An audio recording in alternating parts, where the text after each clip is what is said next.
शङ्खं चक्रं जलौकां दधतमृतं घटं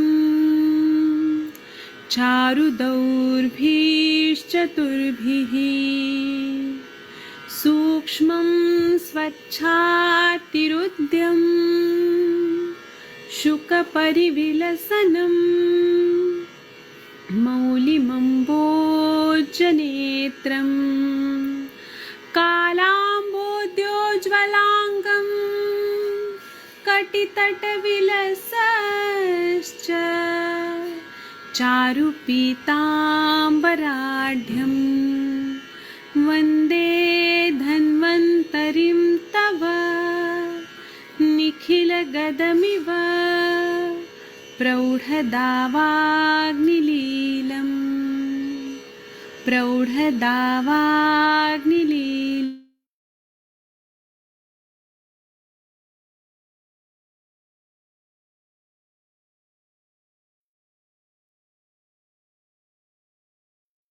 नमस्कार सभी को।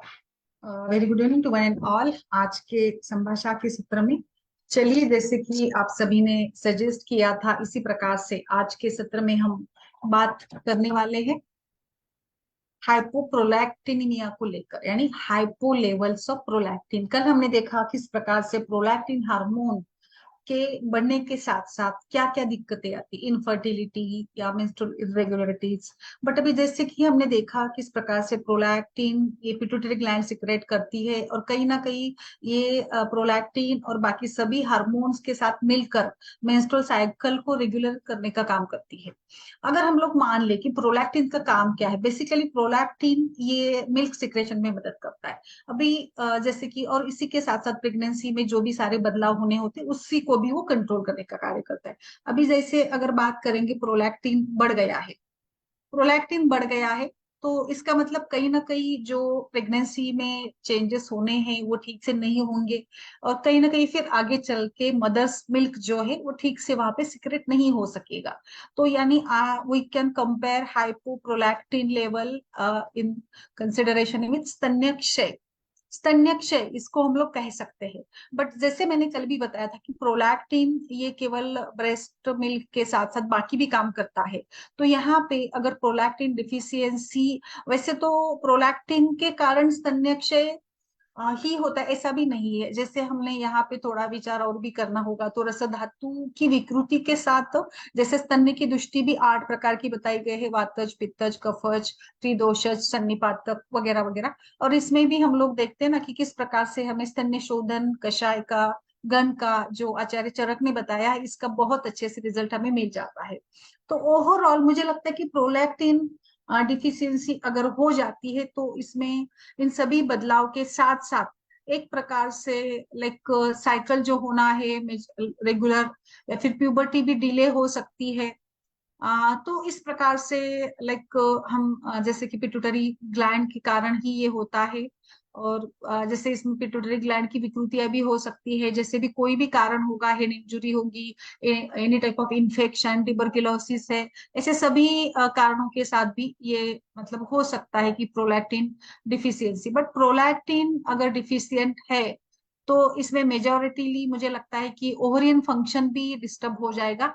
और जिस प्रकार से जैसे एक normal hypothalamic pituitary function menstrual cycle को रेगुलेट करता है, वो यहाँ पे नहीं हो पाएगा। और ये जैसे एक ऑटोइम्यून डिसीज के रूप में भी हाइपोप्रोलैक्टिन हो सकता है। महिलाओं में इसका क्षय बहुत कम मिलता है वैसे, बट फिर भी ये हो सकता है हाइपोपिट्यूटरिज्म, यानी जिसमें पिट्यूटरी ग्लैंड भी विकृति है, या फिर ग्रोथ हार्मोन की डिफिशियंसी हो गई, या बहुत ज्यादा डोपामिन सिक्रेट हो रहा है। सो इस प्रकार से ओवरिन डिस्फंक्शन के साथ ही एसोसिएटेड होता है महिलाओं में। पुरुषों में ये मेटाबॉलिक सिंड्रोम के साथ एसोसिएटेड रहेगा। और जैसे मैंने कल भी बताया था, और सबसे इम्पोर्टेंटली महिलाओं में इसका परिणाम मिलेगा, एक तो आर्तवक्षय के रूप में भी मिलेगा और दूसरा इसके साथ लैक्टेशन फेलियर, यानी लैक्टेशन महिला ठीक से नहीं कर पाएगी। सो हमें यहाँ पे क्या करना होगा कि कुछ ऐसे प्लान करना होगा जिसके साथ प्रोलैक्टिन की मात्रा ठीक बने, ठीक रहे, अच्छे से वो सीक्रेट हो।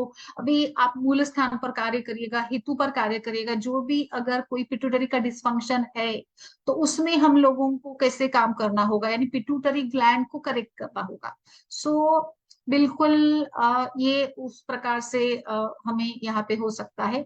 और इसको अगर मॉडर्न में कुछ नाम दिया है इस कंडीशन को, तो एक स्नेहन सिंड्रोम करके भी एक नाम इसको दिया जाता है। बट अभी जैसे अगर मैं यहाँ पे बात करूंगी तो बिल्कुल इसमें बाकी सारे भी बहुत सारे मेटाबॉलिक एबनॉर्मलिटीज होती है कई बार, फिर अलग अलग टाइप से, मतलब लैक्टेशन तो डिफेक्ट होता ही है, बट इसी के साथ साथ कुछ और मेटाबॉलिक डिस्टरबेंसेस भी हो सकते हैं, लिपिड प्रोफाइल एबनॉर्मल होता है, कभी कभी वजन भी बहुत ज्यादा बढ़ जाता है। तो ये सारे जो बदलाव है आई थिंक सजेस्ट करते हैं रस धातु विकृति, रसदुष्टि, धात्वाग्नि मांद्य की तरफ। और बिल्कुल अभी हम लोग आगे बात करेंगे स्तन्य क्षय की, और उसमें कैसे विचार क्या किया जा सकता है या उसका क्या ये होगा। और इस प्रकार से मुझे लगता है कि हाइपोप्रोलैक्टिन को हमें एक प्रकार से देखना होगा स्तन्य क्षय के का साथ साथ। और ये अगर एटो इम्यून डिसीज के श्रेणी में आती है तो एटो इम्यून डिसीज को मैंने कई बार पढ़ाया था, समझाया था किस प्रकार से इसको देखना चाहिए। इसमें भी हमें शोधन और रसायन का ही प्लान ज्यादातर चलता है। एटो इम्यून में काफी सारे डिसीजेस होते हैं, जैसे कि कभी कभी डायबिटीज वगैरह भी इसमें आ जाता है, कुछ मेंटल डिसऑर्डर्स आ जाते हैं, हाइपरटेंशन वगैरह, बाकी सारी भी बहुत सारे डिसीजेस इसमें आ जाते हैं। अब जैसे अगर पिट्यूटरी कुछ ट्रॉमा है, इन्फेक्शन है, तो उसको रूल आउट करिएगा। इसके लिए भी हमें फिर से वही प्लान करना पड़ेगा, दीपन पाचन, शोधन, शिरोधारा, शिरोपीचू, शिरोबस्ती, क्योंकि पिट्यूटरी ग्लैंड का कार्य क्षेत्र या स्थान ही वहां पर है। तो उस प्रकार से वहां पे हमें सोचना पड़ेगा। अगर आप इसकी बात करते कि पिट्यूटरी ग्लैंड की कुछ विकृतियां है, तो आगे जैसे हमें स्तन्य क्षय की बात करनी है, या स्तन्य क्षय क्या है। स्तन्य क्षय एक ऐसा कंडीशन है जिसमें कि जो mother's milk, breast milk, Ayurveda में 8 प्रकार के दूध का वर्णन किया है। इसमें सबसे इंपॉर्टेंटली मानुष्य पयः सर्वश्रेष्ठ करहा, यानी mother's milk is the best one which nourishes the baby and which is also important। इसका जो सिक्रेशन है ये कहीं ना कहीं मदर्स के लिए भी बहुत ही इंपॉर्टेंट होता है। तो स्तन्य क्षय के बहुत ही ज्यादा कारण में साइकोलॉजिकल इफेक्ट ज्यादा देखे मैंने, देखा अभी अभी पिछले हमारे मैंने गर्भ संस्कार का क्लासेस लिया था, तो उसमें एक मैडम आती थी, तो वो भी तब उस समय वो प्रेग्नेंट थी, उसके बाद काफी अच्छी थी, वो काफी अच्छे से सब कुछ फॉलो करती थी। बट पता नहीं उसके बाद उसकी डिलीवरी हो गई, उसने बहुत अच्छे से गर्भ संस्कार का पालन वगैरह सब कुछ किया था। बट फिर भी उसके बाद एक दिन वो आई थी तो वो बता रही थी कि वो मतलब उसको बिल्कुल ही मिल्क सिक्रेशन नहीं हो रहा है। और वहां पे हमने काफी सारे उसको मेडिसिन सजेस्ट किए थे, स्तन्य शोधन, कषाय और जो भी अवेलेबल होते वो सारा दिया था। स्टिल मुझे सरप्राइजिंग लगा कि एक पढ़ी लिखी डॉक्टर होने के बावजूद भी, और ऐसा नहीं था, उसके मन में बच्चे के प्रति भी काफी प्यार था। क्योंकि कई बार जैसे psychological factors mother's milk secretion में बहुत बहुत ही ज्यादा मायने रखते हैं। मेरा विचार यही है कि जैसे उसके स्तन्य जो श्रवण होता है इसके लिए भी वही बताया है, भावना, माँ का बच्चे के प्रति भावना, व्यवहार, ऐसे बताया जाता है कि माँ बच्चे को लेती है, छूती है, उसको उसको याद करती है, यानी स्मरण, दर्शन, स्पर्शन, इन सभी से स्तन्य का स्त्राव स्टार्ट होता है। और बहुत बार मदर्स के इसमें तो मतलब ऐसा नहीं हो सकता कि कभी माँ के मन में ऐसी भावना नहीं है, ऐसा तो नहीं हो सकता।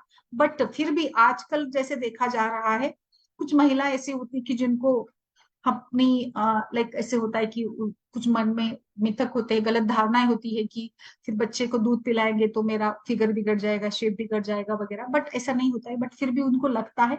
और एक नेगेटिव थिंकिंग होती है कई बार आजकल, करियर को लेकर काफी बहुत ज्यादा लोगों में ये रहता है कि मेरा करियर ठीक चले, और करियर के बीच में अगर कभी कभी प्रेगनेंसी हो जाती है और फिर घर वाले फोर्स करते हैं कि नहीं इसको रखना है और एक बच्चा होने दो करके, तो ये अनवांटेड तो नहीं कहेंगे, बट जैसे उसके ऊपर एक जबरदस्ती की हुई ऐसे टाइप का भी होती है, तो उसके मन में इतना प्यार नहीं, प्यार तो होता ही, बट फिर भी कहीं ना कहीं कुछ ऐसे भाव आ जाते हैं जिसके कारण मुझे लगता है कि हार्मोन्स के ऊपर भी इसका परिणाम होगा। और फिर जो स्तन्य सिक्रेशन जितनी मात्रा में होना चाहिए उतना नहीं हो पाता है। तो साइकोलॉजिकल फैक्टर पर फोकस करना ही पड़ेगा हमें, और पॉजिटिव थिंकिंग बहुत इंपॉर्टेंट है। कई बार फिर नहीं आ रहा है दूध, नहीं आ रहा है दूध, नहीं आ रहा है, नहीं आ रहा है तो नहीं आ रहा है, ऐसे एक सिग्नल्स होते हैं ना बॉडी के, वो टाइप से भी होता है। तो यहाँ पे बिल्कुल पेशेंट को आपको बहुत पॉजिटिवली ये करवाना होगा। धातु क्षय, अग्निमांद्य, रस विकृति, जो भी ये अग्निमांद्य, धातु क्षय, स्तन्य क्षय, स्तन्य नाश, ऐसे कई सारे टर्मिनोलॉजीज के साथ जुड़ा है, जिसको लाइक हाइपोगैलेक्टिया भी आप कह सकते हो। जो भी नाम दे, नाम तो कुछ भी दिया जाए, बट जैसे कि एवरी डे पर डे अगर बात करेंगे तो एवरेजली ये 300 ml से 480 ml की मात्रा में अगर ये सीक्रेट होता है तो it is adequate for baby, तो ये एडिक्वेट हो जाता है। एंड अच्छे से फिर मतलब बच्चा मतलब बच्चे का पोषण भी होता है, बच्चा अच्छे से ब्रेस्ट फीडिंग कर लेता है, नींद भी उसको अच्छे से आने लगती है, और ये बच्चा फिर दिन में 2-4 बार यूरिन पास करता है और उसका वेट गेन हो रहा है, तो हम लोग समझे कि बच्चे को दूध, माँ का दूध जो है अच्छे से सफिशिएंट हो रहा है। क्योंकि कई बार ऐसे भी सवाल आता है ना कि कितना दूध बच्चे के लिए ये होता है, तो इसका कोई मेजरमेंट नहीं होता है एक्चुअली। बच्चे की जितनी भी भूख है वो हर एक बच्चे की अग्नि, हर एक बच्चे की रिक्वायरमेंट अलग हो सकती है। कोई बच्चा अगर पित्त प्रकृति वाला हो जिसमें बार बार भूख लगती हो तो वो 2-2 घंटे बाद भी पिएगा, कोई बच्चा 3-4 घंटे बाद भी पिएगा दूध, तो उसको उतना सफिशिएंट हो जाता है। तो अगर प्रिवेलेंस इसका देखेंगे ग्लोबल लेवल पर जाकर हम विचार करेंगे तो लैक्टेशनल इंसफिशियंसी का प्रमाण जो है ये 25 से 50%, 60% तक भी होता है। और लाइक सभी कंट्रीज में, एशियन कंट्रीज में और बाकी ट्रॉपिकल नेशंस में भी इसका बड़ा ही प्रमाण है। अभी अभी जैसे मैं हमेशा एक हम लोग सेलिब्रेट भी करते हैं ना, ब्रेस्ट मिल्क अवेयरनेस वीक करके, सप्ताह करके सेलिब्रेट किया जाता है, अगस्त महीने में ये सेलिब्रेट किया जाता है। और तब भी मैं जरूर बताती हूँ हर साल की महाराष्ट्र में सबसे पहली जो मदर्स मिल्क बैंक थी वो मुंबई में सायन अस्पताल में स्टार्ट हुई थी, और उसके बाद पहला वो ये था कि, और पहला वो सायन अस्पताल मुंबई में था, और तो आज तो अभी लाइक 20 साल में तो कई जगह पर मदर्स मिल्क, ये जैसे बाकी सारे होते हैं ना ब्लड डोनेशन बैंक वगैरह, उसी प्रकार से मदर्स मिल्क, ये बहुत ही अच्छा कंसेप्ट था। मुझे लगता है कि जिन माओं को बहुत दूध आ रहा है और उसका बच्चा नहीं है, या फिर वो बच्चे को पिलाकर भी और दूध उसको आ रहा है, तो ये फिर मास्टाइटिस और सूजन आना, पेन होता है, तो उस दूध को निकाल कर इकट्ठा करके उसको उस बैंक में देगा। और जो मतलब माताएं सक्षम नहीं है अपने बच्चे को दूध पिलाने के लिए बट उसको नेचुरल मिल्क चाहिए, उन बच्चों तक ये पहुंचाया जाता था। या फिर जिनकी माँ की डेथ हो गई है या फिर लावारिस ऐसे बच्चे मिल जाते थे, गवर्नमेंट सरकारी अस्पताल में इसको लाकर फिर उसको वहां पे ये दूध सप्लाई होता है, आज भी चलता है। और आज कई सारे ऐसे खुल चुके हैं। तो ये एक मैंने इसीलिए बताया रेफरेंस के रूप में कि आप सभी भी इस प्रकार से मोटिवेट कर सकते हैं। अगर कोई आपके पास पेशेंट्स आती है और उसको बहुत ज्यादा दूध आ रहा होता है, तो हम लोग बोलते हैं ना निकाल दो निकाल दो, क्योंकि जितना दूध आता है और बच्चा सक नहीं कर पा रहा है, बच्चा पी नहीं रहा है, तो फिर उसको दिक्कत आती है, उसको फीवर और टेंडरनेस, ब्रेस्ट टेंडरनेस, पेन वगैरह भी होता है। तो सबसे वहां पे डॉक्टर वही बताते, कोई भी डॉक्टर वही बताता है कि ब्रेस्ट पंप ले लो और मिल्क सारा निकाल दो। बट ये निकाल दिया हुआ थोड़ी फेंक देंगे ना, क्योंकि इसका भी तो एक महत्व है। ये भी तो सप्त धातु के सार रूप में उपधातु यानी सार अंश ही है, इस प्रकार से ये स्त्रवित हुआ है। तो मुझे लगता है ये एक संकल्पना भी हमें हमारे दिमाग में होनी चाहिए। हम लोग ट्रीट करते समय पेशेंट को सारी बातों को समझाए, उसको प्रोवोक करे, कुछ बातों के लिए उसको थोड़ा सा मोटिवेट करे कि आप ये भी काम कर सकते हैं। अभी यहाँ पे रस धातु की विकृति, प्राप्ति की विकृति है। सभी आचार्य वाग्भट, काश्यप, सुश्रुत सभी ने, बा प्रकाश ने भी स्तन्य क्षय का वर्णन किया है, और ये स्तन्यनाश के रूप में ही उन्होंने वर्णन किया है। तो यहाँ पर हम अभी आगे बढ़ेंगे कि इसको कैसे ट्रीट किया जाए। तो मुझे ऐसे लगता है कि इसमें भी वही हमारा रस धातु को ठीक से तैयार करवाना, यही हमारा मोटो रहेगा। इवन दो आचार्य काश्यप ने भी मदर्स मिल्क का बड़ा इंपॉर्टेंस वर्णन किया है, और उन्होंने क्वालिटीज वगैरह भी बताई है, इसकी शीतवीर्य है, मधुर विपाक होता है, और ये वात पित्त शमन करता है। और ये लाइक आप इसकी शुद्धि लक्षण बताए कि आप इसको पानी में मिला देते हैं ना एक बूंद डालकर, तो बहुत होमोजीनियस मिक्सचर के रूप में होता है, यानी वो घुल मिल जाता है बिल्कुल, आप इसको डिफरेंशिएट नहीं कर पाते थे। स्तन्य परीक्षण की भी वही विधि बताई गई है, इसमें भी आप दर्शन, स्पर्शन, प्रश्न परीक्षा एंड लाइक शेप, आप शेप देखिएगा, स्तन्य पुष्टि है क्या देखिएगा, और सारी डेवलपमेंट बाकी आप इसमें देख सकते हैं, उसका भी आप एग्जामिनेशन करिएगा। अभी आगे इसमें जैसे दीपन पाचन तो हमें करना है, रस पाचन का जरूर उपयोग करिएगा पहले तो 3 दिन। इसमें एक और गण आचार्य चरक ने वर्णन किया है, इसका नाम है स्तन्य शोधन गण। स्तन्य शोधन गण, उसका कंसेप्ट ही ये है कि जब स्तन्य दुष्ट हो जाए तो इन द्रव्यों का प्रयोग करके आप स्तन्य दुष्टि कम करें और स्तन्य स्त्राव को इंप्रूव करें। इसमें पाठा और लाइक मुस्ता, मुरवा, गुड़ूची, वत्सफल, किरात तिक्त, कटुक रोहिणी, ऐसे सारे द्रव्य। इसमें मुझे सबसे बेस्ट लगता है पाठा। बहुत एक्चुअली बहुत अच्छे से ये काम करता है पाठा। और फिर अदरक भी है जो इन्फ्लामेशन, सूजन, टेंडरनेस, पाचन काम करेगा। मुस्ता रस धातु पर बेस्ट काम करता है। इसमें देवदार है जो सूजन भी कम करता है और थोड़ा स्टिमुलेंट है, एपेटाइट को दीपन का काम ही करेगा। गुड़ूची मैंने कल भी बताया था आपको, उस केस में हाइपर के केस में भी गुड़ूची काम करेगी और यहाँ पर भी गुड़ूची काम करेगी, बिकॉज गुड़ूची इज इम्यूनोमॉड्यूलेटर। ये रक्त का शोधन भी करवाती है और सब कुछ, मतलब फीवर को भी कम करेगी, इन्फ्लामेशन को कम करेगी। इसमें दूसरा है कूटज। कूटज हम एक कृमिघ्न के रूप में, एंटीबायोटिक के रूप में यूज करते हैं। किरात तिक्त ये कड़वा है, बट ये लीवर मेटाबॉलिज्म को इम्प्रूव करने में मदद करता है और ये भी दीपन का काम करता है। कटुक रोहिणी भी उसी प्रकार से ये कृत उत्तेजक है। इसमें जो सारिवा है ये कहीं ना कहीं रक्त शुद्धि का काम करता है। तो इस प्रकार से ये सारे जो द्रव्य है, स्तन्य शोधन द्रव्य, आप अलग अलग प्रकार के इन सभी स्तन्य की विकृतियों में इसका प्रयोग हम लोग करवा सकते हैं। सिंपली आपके पास अगर कोई चूर्ण के रूप में भी हो, मुस्ता, पाठा चूर्ण ऐसे भी दिया जाए तो भी कोई प्रॉब्लम नहीं, आप वो भी इसमें दे सकते हैं। इसमें देखिए आपको समान सामान्य विशेष सिद्धांत का प्रयोग करना है। रस धातु के गुण स्निग्ध, शीत, मधुर, द्रव, और स्तन्य के गुण भी वही है। तो हमें यहाँ पे द्रव्य गुण कर्म सामान्य, द्रव्य यानी स्तन्य के जैसा द्रव्य, स्तन्य के जैसा द्रव्य कौन सा आएगा, दूध ही आएगा। तो हम लोग भी मतलब यहाँ पे जब भी ऐसी कोई ये होती है, पेशेंट होती है, तो वही बताते हैं कि दूध भरपूर पियो, दूध भरपूर खाओ, दूध के साथ खाने में दूध रखो। द्रव्य सामान्य, गुण सामान्य यानी मधुर, शीत, स्निग्ध, गुणों की योजना आहार के माध्यम से करना होगा। फिर से जैसे सूतिका परिचर्या में सारी इतनी सारी अलग अलग प्रकार की पोरिडेजेस बताई, खीर बताई है जिसमें आहारी और फिर मेथी का ये वो नारियल जो दूध बनाने में मदद करते हैं, उन सभी का प्रयोग हमें करना है। जो गुण सामान्य, कर्म सामान्य यानी उष्ण, तीक्ष्ण और बाकी आतप सेवन, सूर्य संताप, तेज महाभूत का सेवन ना करे, व्यायाम ना करे, अतिश्रम ना करे, स्ट्रेस ना ले, वगैरह वगैरह, जो कि ये कर्म सामान्य के रूप में आती है। तो हमें रस धातु की पुष्टि करनी है।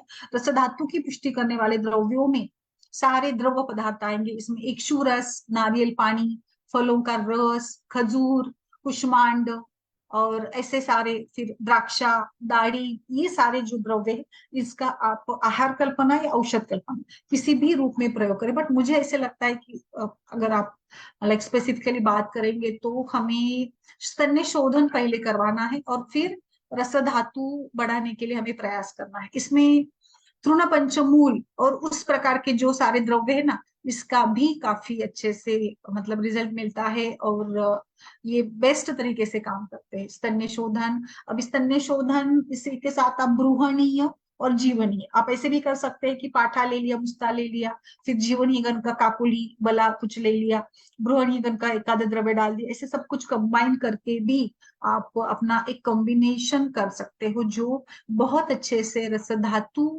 की विकृति को कम करेगा एंड ये स्तन्य बढ़ाने में मदद करेगा।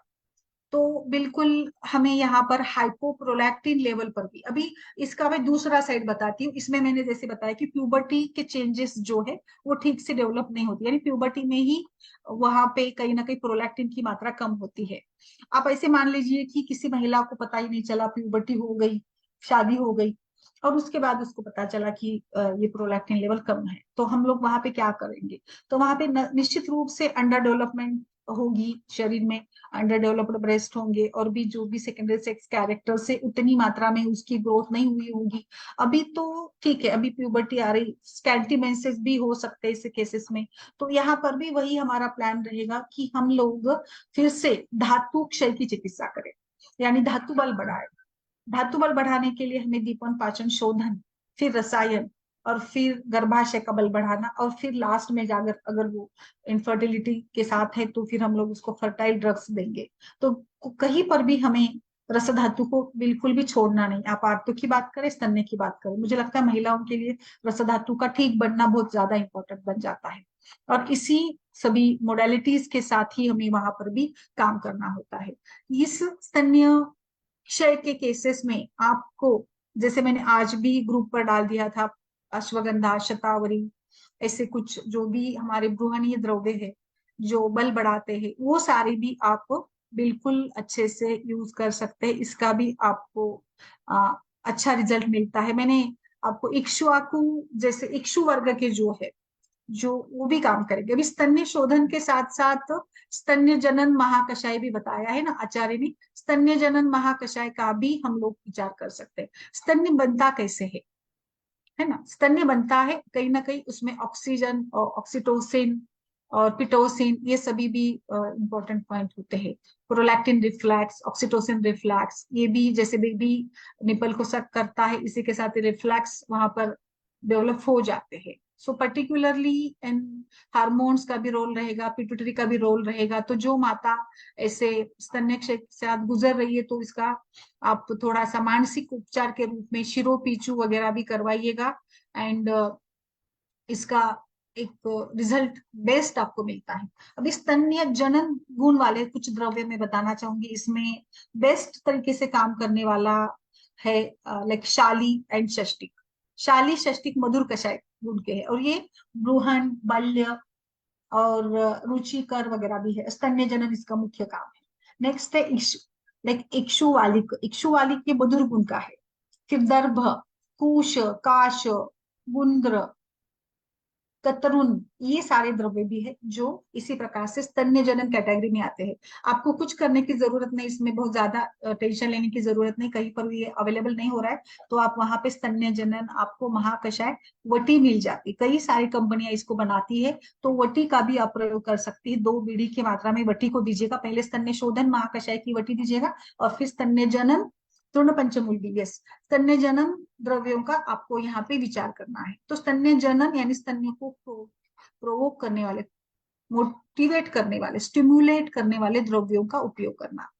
षष्टिक चालिक का आपको जैसे क्षीरपाक बनाकर दीजिएगा, ये मेरा मतलब हमेशा मैं ये फेवरेट वाला बताती हूँ षष्टिक शालिक का। अगर आप इस प्रकार से कुछ लाइक क्षीरपाक कल्पना से देते हो तो और आपको यानी अच्छे रिजल्ट मिलते हैं और बेस्ट तरीके से स्तन्य निर्माण होने में मदद मिलती है। आप इसमें पेशेंट को दूध पिलाते हैं तो उसमें जिंजर जरूर डालिएगा, शुंठी वाला सिद्ध दूध बनाकर दीजिएगा। जैसे शुंठी भी कहीं ना कहीं रस धातु का पाचन कराकर स्तन्य की मात्रा बढ़ाने के लिए बेस्ट काम करता है।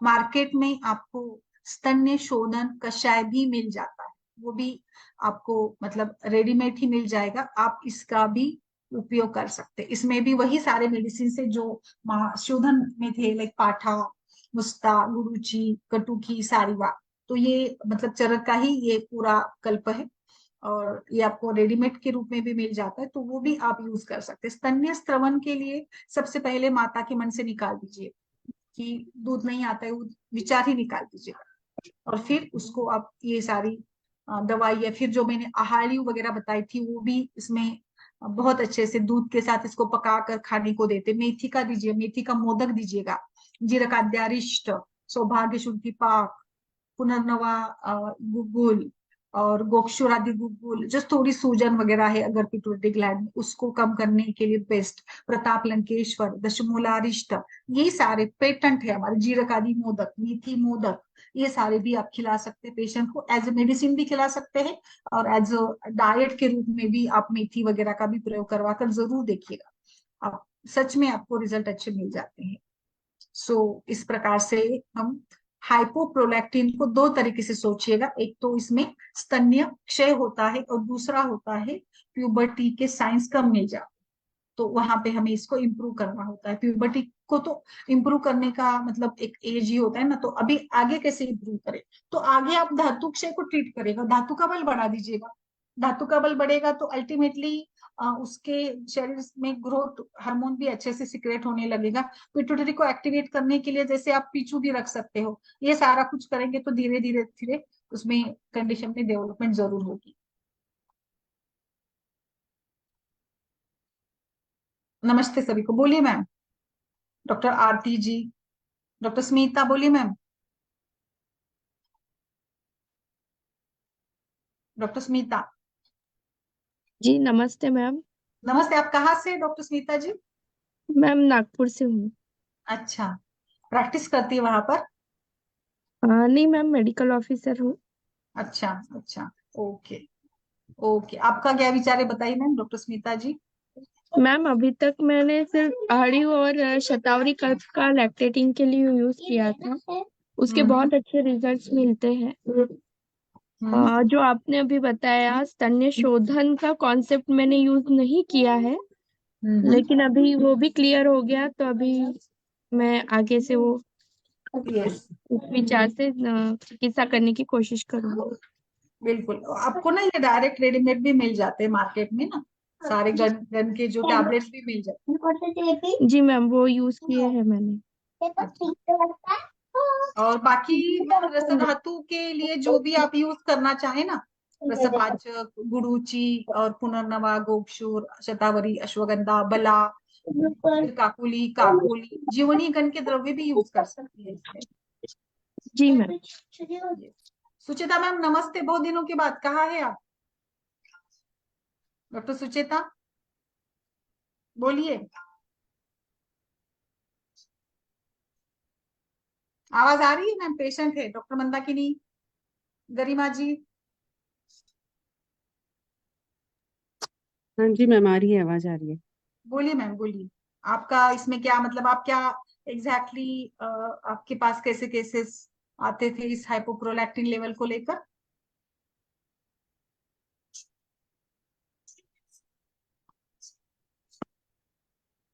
आपने किस रूप में इसको देखा है, हाइपोप्रोलैक्टिन को किस रूप से देखा है?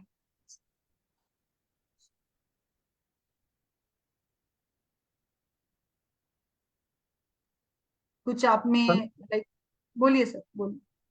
हेलो मैडम, कल आप रस पाचन और रक्त पाचन के बारे में बात कर रहे थे, उसके बारे में थोड़ा सा बताएंगे दोबारा से? मैंने रसपाचन और रस पाचन के बारे में बात कर रहे थे ना आप?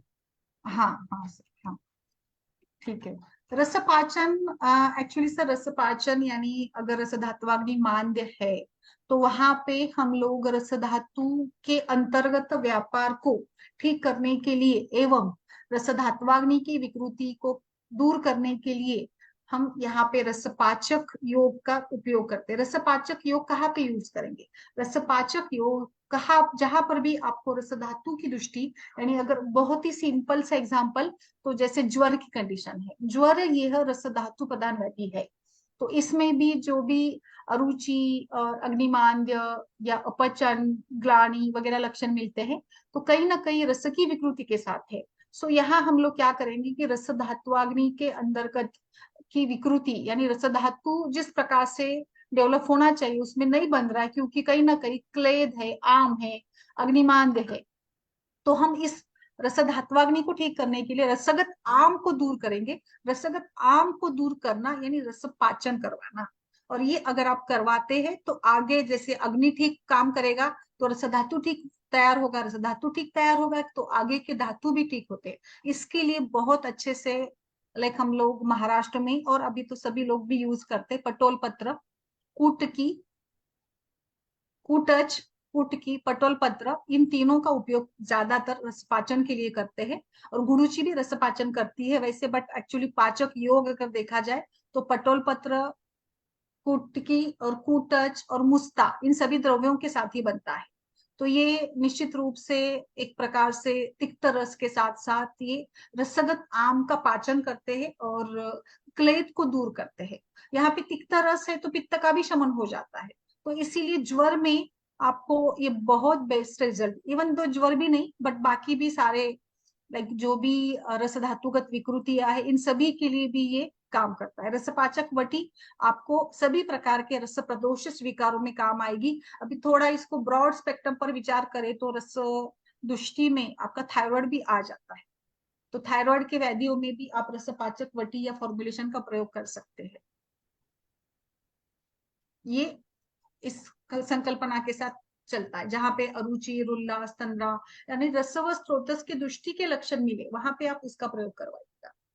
सो हम लोग इसमें हम ज्यादा त्रिकटु भी तो इस्तेमाल कर सकते हैं। क्या सर? त्रिकटु का उपयोग भी कर सकते हैं इसमें। त्रिकटु का भी कर सकते हैं सर, यस, त्रिकटु भी कर सकते हैं, और मुस्ता कर सकते हैं, और कुटकी कर सकते हैं, पटोल पत्र कर सकते हैं, इंद्रियो कर सकते हैं, गुरुचि भी काम करती है। तो ये आप रस प्रदोष विकार जैसे ज्वर में भी करे, पांडु में करे, अग्निमांद्य में करे, और डाइजेस्टिव डिस्टर्बेंस में भी करे, आप थायराइड डिसऑर्डर्स में भी कर सकते। तो हम लोग बेसिकली, जैसे मैं हमेशा भी रोज भी बताती हूँ ना, तो किसी भी धातु का व्यापार अगर खराब हो जाता है, बिगड़ जाता है, तो you must start from the रसपाचन। पहले रसपाचन करें, फिर रक्तपाचन। इवन मैं बताऊं आपको, डायबिटीज में भी कहीं ना कहीं रसदुष्टि, डायबिटीज में तो इतना सारा समुदाय होता है, त्रिदोष होते हैं, रस होता है, फिर मेद, मांस, वसा, लसिका, और न जाने मतलब 8-10 तो दोष दुष्य होते हैं।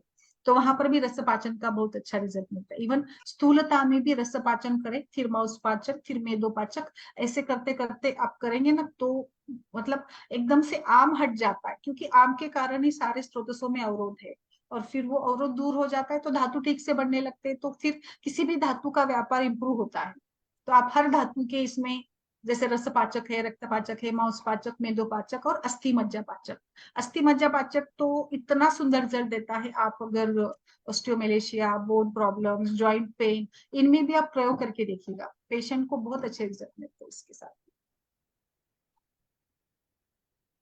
मैम आप ये, हाँ बोलिए। मैम रक्त पाचक या कोई भी पाचक यूज करते वक्त हम्म हमें कितने दिन तक देना चाहिए, या कौन से लक्षण ऐसे आते हैं हम्म जिनका विचार करके हमें उन्हें स्टॉप करना चाहिए?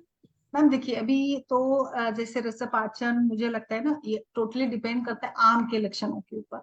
आपने जिह्वा देखी, आपने मलमूत्र के बारे में पूछा, अग्नि के बारे में पूछा, अरुचि, उल्लास और अनुत्साह, ऐसे लक्षणों के बारे में पूछना होगा। और जब आपको पेशेंट बताए कि भूख अच्छी लग रही है, बहुत पहले से तेज भूख है, मल में सामता नहीं, मल में फ्लश करने में ज्यादा समय नहीं लग रहा है, मल ठीक बांधिव यानी फॉर्म्ड स्टूल आ रहा है, पहले से अच्छा उत्साह है, मोटिवेशन है, और फ्रेश लग रहा है, तो जो भी लाइक अग्नि, पचन, पचन के जो भी लक्षण है ना, वो सारे लक्षण अगर कहीं ना कहीं आपको दिखते हैं अच्छे से, जीर्ण आहार के वो मिल जाते, तो आपको सोचना चाहिए कि यहाँ पे जो भी आम है वो हट चुका है। तो आम के लक्षणों को पूछना पड़ेगा। और जैसे आपकी क्रॉनिसिटी भी देखनी पड़ेगी, आपको कितना क्रॉनिक डिसीज है। बहुत ही क्रॉनिक डिसीज है तो थोड़ा पाचन आपको ज्यादा करना पड़ेगा, और एकदम नया अगर है डिसीज तो उसमें पाचन कम यूज करे तो भी चलता है। जैसे अभी ज्वर की बात करेंगे, नया ज्वर है तो उसमें 2 से 3 दिन, 5 दिन का पाचन ठीक होता है। बट विषम ज्वर है तो कहीं ना कहीं धात्वाग्नि व्यापार बहुत बिगड़ चुका है, तो वहां पे और ज्यादा दिन चलाना होगा। तो ये आम पाचक का कंसेप्ट तो हर वैद्य का अपना अपना अलग होता है कि कितने दिन यूज करें, वो आप पेशेंट के लक्षण देखकर ही आप उसका प्रयोग कर सकते हो। और जैसे कि इसमें कुछ व्याधि ऐसे होते हैं जिनमें बार बार अगर लगता है कि शोधन की, पाचन की जरूरत है, जैसे प्रमेह है, कुष्ठ है, ऐसे व्याधियों में रिपीटेडली हम जैसे शोधन करते हैं ना, वैसे ही दीपन पाचन करते रहना चाहिए बीच बीच थैंक यू। और एक सवाल है मैम, में। एलएससीएस होने के बाद 1-2 दिन तो लैक्टेशन थोड़ा कम ही रहता है, लेकिन फिर भी कुछ केसेस में बाद में इम्प्रूव नहीं होते हुए दिखता है। तो मैम ऐसे केसेस में हमें क्या सोचना चाहिए, यानी क्या कार्य कारण देखिए, भाव क्या लगाना नहीं, चाहिए? देखिए डिलीवरी किसी भी प्रकार की हो, उसमें ऐसा नहीं होता है कि सीजर के पेशेंट में मतलब कम होता है, ऐसा तो मुझे नहीं लगता। ये टोटली कैसे होता है ना, सीजर के पेशेंट के साथ थोड़ा सा ट्रॉमा होता है, उनके साइकोलॉजिकल जो ये होते हैं ना, उनको ऐसे बहुत ही ज्यादा अलग से ट्रीट किया जाता है कि भाई सीजर हुआ है तो ज्यादा केयर करनी चाहिए, आराम करो, मतलब उनके मन में थोड़ा सा अपनी खुद की सेहत को लेकर ज्यादा संभ्रम रहता है, तो वो बच्चे के बारे में थोड़ा कम सोचती है, ऐसा मेरा एक अंदाज है। और इसके कारण ही कहीं ना कहीं जो एक साइकोलॉजिकल अटैचमेंट होनी चाहिए वो अगर कम हो रही होगी, तो वहां पे स्तन्य का क्षय हो सकता है। ऐसे होना नहीं चाहिए, बट हालांकि पेशेंट को स्टिचेस होते हैं, उसका खुद का भी सारा लाइक सिस्टम थोड़ा ये होता है। जैसे नॉर्मल डिलीवरी में तो पेशेंट नेक्स्ट डे ही ठीक हो जाती है, मतलब खा पी सकती है। थोड़ा सीजर में एडमिट हॉस्पिटलाइजेशन रहता है, स्टिचेस रहते हैं, थोड़ा परहेज भी बोला जाता है, तो कहीं ना कहीं इस सभी का परिणाम उसके स्तन्य के निर्माण पर होता होगा और इसी कारण से फिर स्तन्य क्षय होता होगा। ऐसे भी आप यहाँ पे सोच सकते हैं। हम लोग नॉर्मली जो सारी ट्रीटमेंट फॉलो करेंगे स्तन्य नाश की, स्तन्य क्षय की, वो यहाँ पर भी कर सकते हैं, उसमें कोई मतलब सब प्रॉब्लम ही नहीं है। सेम प्लान रहेगा सीजर के पेशेंट्स में। मैम आई थिंक ये जो नॉर्मल डिलीवरी होती है ना, उसमें ऑक्सीटोसिन वगैरह के यूजेस होते हैं, ज्यादा लेकिन जो ये हमारे जो ऑपरेशन वाले होते हैं इसमें ऑक्सीटोसिन का कोई रोल ही नहीं होता, बस काट के निकाल देना है। इसी वजह से वो इतने अच्छे से बनने लगता है। और प्रेगनेंसी जो LHCS हुआ उसमें फिर देर से बनता है।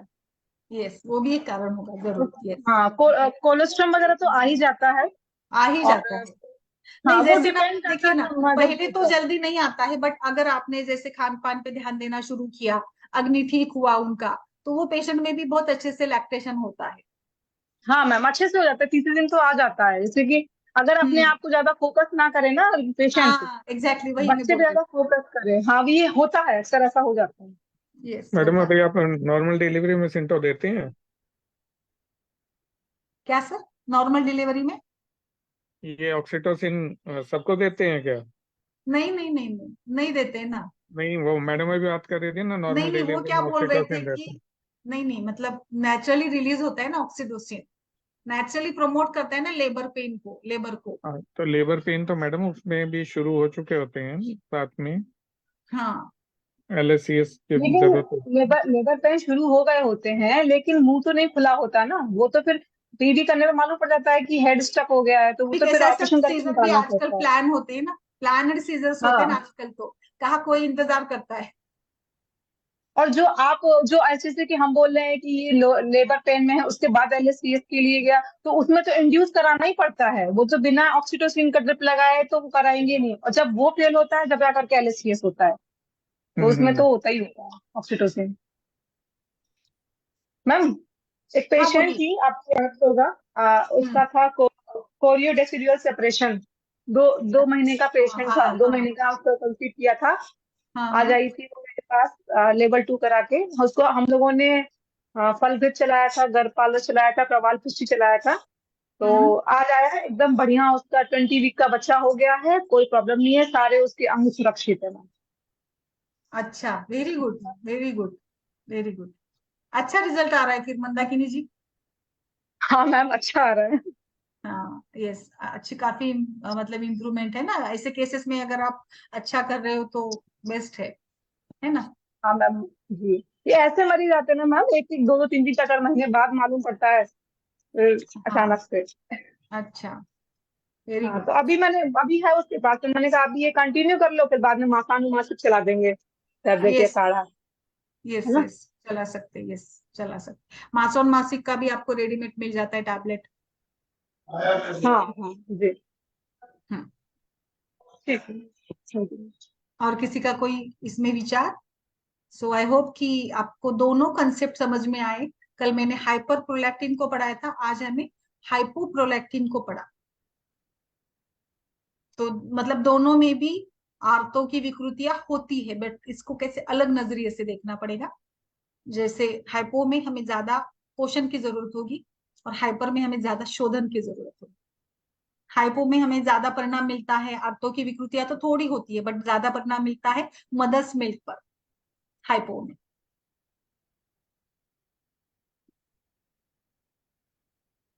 ठीक है, फिर सुचेता जी कुछ बोली नहीं, शशि जी, मंदाकिनी जी, डॉक्टर स्मिता, आपका कोई अगर केस हो तो भी आप डालते जाइएगा।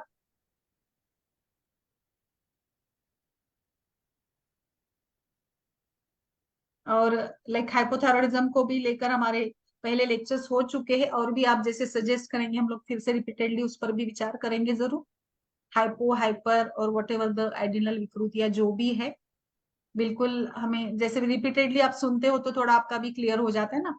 एक कंसेप्ट क्लियर होना जरूरी होता है, कभी कभी भूल जाते बीच बीच में, कभी केस नहीं आता है तो फिर भूल जाते हैं, ऐसे ऐसे भी होता है। मैडम ये हाइपोथायरॉयडिज्म इनफर्टिलिटी का आयुर्वेदिक प्रोस्पेक्ट क्या है?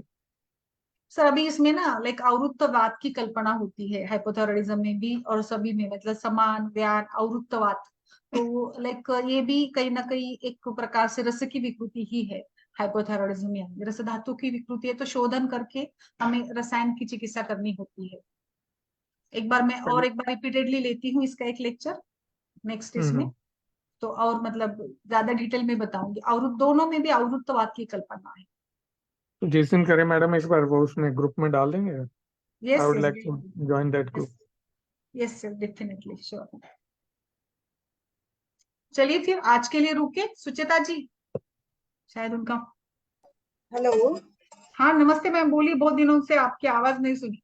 हाँ जी मैम, वो ना मेरे को सिग्नल की प्रॉब्लम आ जाती है वहां पे, बिल्कुल। कभी चला जाता है कभी आ जाता है, बस ये अच्छा दिक्कत होती है और कुछ नहीं। अच्छा ठीक है, ओके, बाकी ठीक है सब कुछ। हाँ जी मैम, सब अभी बढ़िया। हाँ, सूतिका परिचर्या को लेकर एक सैटरडे को मॉर्निंग में रखा है, टाइम मैच नहीं हो रहा था तो मॉर्निंग में रखा है एक लेक्चर 10 बजे, गायनेकोलॉजिस्ट का ही है।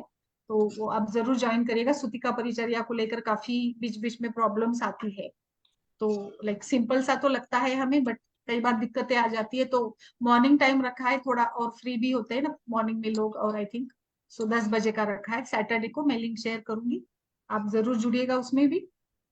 हाँ जी मैम, जरूर जरूर। ओके, चलिए फिर, चलिए हम लोग अभी आगे हमारा क्लास नाड़ी का स्टार्ट कर लेते हैं। हाँ जी।